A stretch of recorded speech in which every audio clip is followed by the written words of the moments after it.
Audio Jungle.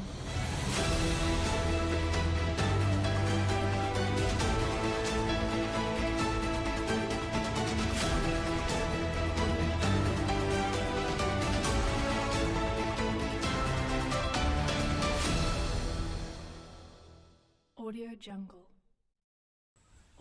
Selamat siang pemirsa, berjumpa lagi bersama saya Alzara Medeni yang kembali hadir untuk menemani Anda semua. Tentunya dalam beberapa menit ke depan yang akan memberikan informasi teraktual, faktual, dan juga terpercaya. Pada tanggal 13 November 2024, kelas Komunikasi dan Penyiaran Islam 5C Universitas Islam Negeri Sultan Maulana Hasanuddin Banten melangsungkan kegiatan belajar mengajar dengan lancar. Dipandu oleh dosen Dr. Adi Kusuma, para mahasiswa aktif mengikuti pelajaran pada hari itu. Kegiatan dimulai dengan presentasi dari kelompok 5 yang membahas topik seputar jurnalisme. Setelah sesi presentasi, mahasiswa melanjutkan pembelajaran dengan praktik reka adegan peliputan berita yang dilakukan dengan antusias oleh seluruh peserta. Kegiatan ini bertujuan untuk memperdalam pemahaman mahasiswa terkait hingga manajemen produksi di industri media. Teknologi terus berkembang dan ini membawa perubahan besar dalam jurnalisme. Salah satu terobosan adalah Computer Assisted Reporting atau CAR. CAR adalah metode yang menggunakan komputer untuk membantu jurnalis mengolah data dalam jumlah yang besar. Dengan bantuan perangkat lunak seperti Excel, Tableau, bahkan Python, jurnalis kini dapat menganalisis data yang kompleks untuk menghasilkan laporan yang lebih akurat.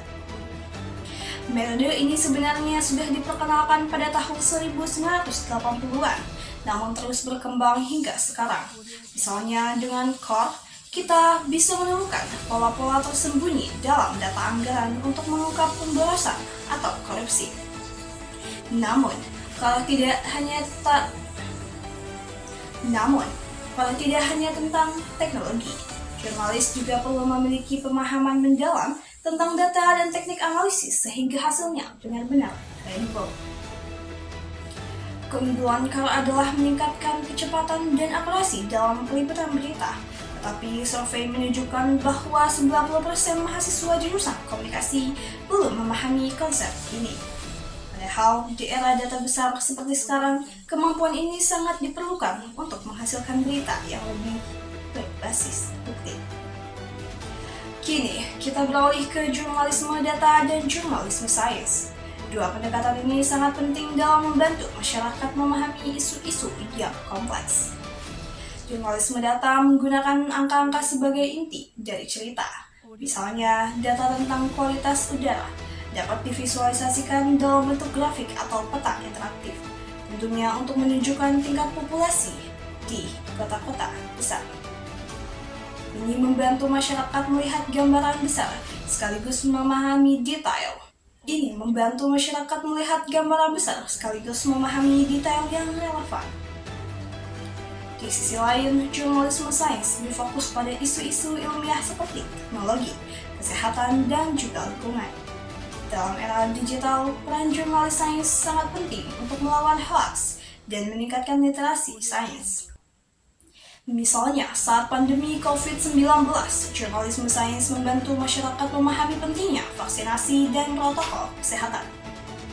Contoh nyata dari jurnalisme data adalah investigasi dana desa oleh Tempo. Dengan mengolah data anggaran, mereka menemukan berbagai penyimpangan dalam penggunaan dana tersebut. Laporan ini disertai infografis yang memudahkan pembaca memahami hasil temuan.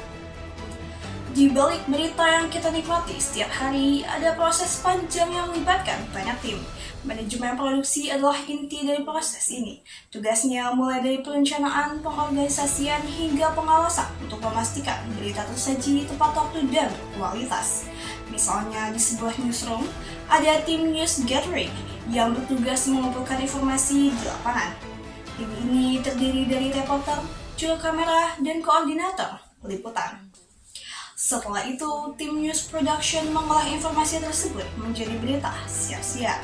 Proses ini melibatkan editor video, grafik artis, dan produser yang memastikan kualitas berita sesuai dengan standar.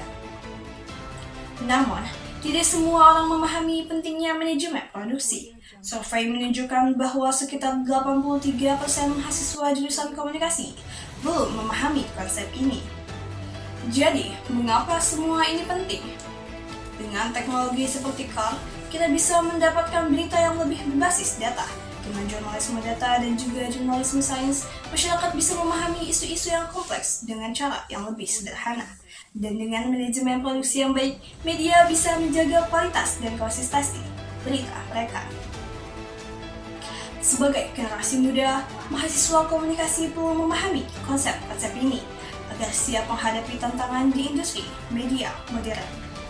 Demikian liputan tentang jurnalisme investigasi. Semoga informasi ini dapat membuka wawasan dan membantu kita menghargai kerja keras para jurnalis investigasi.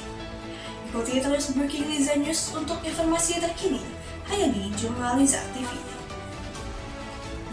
Ikuti terus Breaking Liza News untuk informasi terkini hanya di Jurnal Liza TV. Saya Aliza Ramadhani serta tim yang bertugas pamit undur diri. Selamat malam dan sampai jumpa.